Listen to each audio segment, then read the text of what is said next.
দেশনেত্রী বেগম খালেদা জিয়ার সম্মানিত উপদেষ্টা মানিকগঞ্জ জেলা বিএনপির আহ্বায়ক ও দুইবারের সফল সভাপতি আফরোজা খান রিতা 2026 সালের জাতীয় সংসদ নির্বাচনে মানিকগঞ্জ 3 আসনে বাংলাদেশ জাতীয়তাবাদী দলের মনোনীত ধানের শীষ প্রতীকের প্রার্থী। তিনি শুধু একজন অভিজ্ঞ রাজনীতিবিদই নন, বরং একজন সফল নারী উদ্যোক্তা, সমাজসেবক ও মানবিক ব্যক্তিত্ব।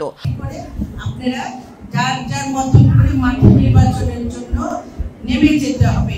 আপনারা প্রমাণ করে দেন যে আপনারা ছেলেদের তুলনায় আরো বেশি অগ্রগামী, এইটা আপনাদের প্রমাণ করে দিতে হবে।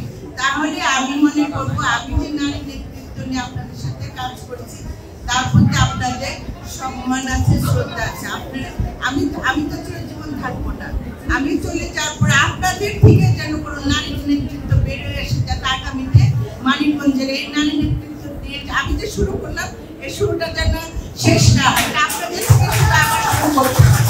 বরেণ্য শিল্পপতি ও সাবেক মন্ত্রী মরহুম হারুনুর রশিদ খান মুন্নুর যোগ্য উত্তরসূরি হিসেবে তিনি বাবার আদর্শে অনুপ্রাণিত হয়ে দেশ ও সমাজের কল্যাণে নিরলসভাবে কাজ করে যাচ্ছেন।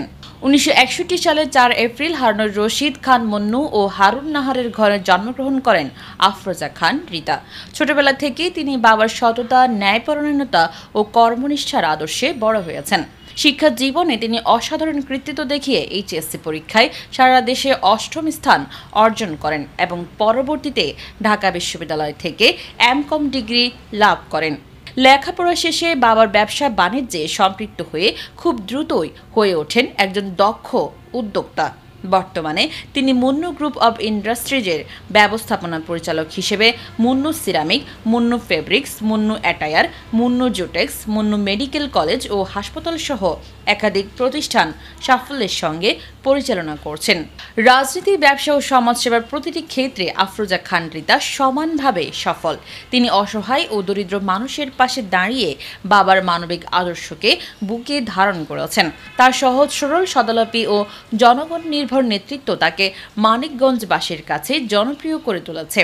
বাবাকে হারানোর পরও তার আদর্শকে শক্তি হিসেবে গ্রহণ করে রিতা আজ নারীর ক্ষমতায়ন, সামাজিক উন্নয়ন ও রাজনৈতিক নেতৃত্বের উজ্জ্বল দৃষ্টান্ত। দায়িত্ব, মমতা ও মানবিকতার সমন্বয়ে তিনি আজ মানিকগঞ্জের গর্ব, একজন সার্থক কন্যা এবং জনগণের আস্থার প্রতীক।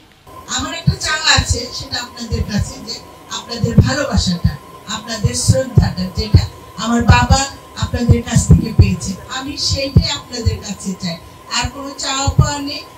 আপনারা দোয়া করবেন আমি যেন আপনাদের সন্তানদের জন্য কাজ করে দিতে পারি, আপনাদের সন্তানদের জন্য যেন সুন্দর ভবিষ্যৎ করে দিতে পারি, সুন্দর উন্নয়নশীল মানিকগঞ্জ করে দিতে পারি।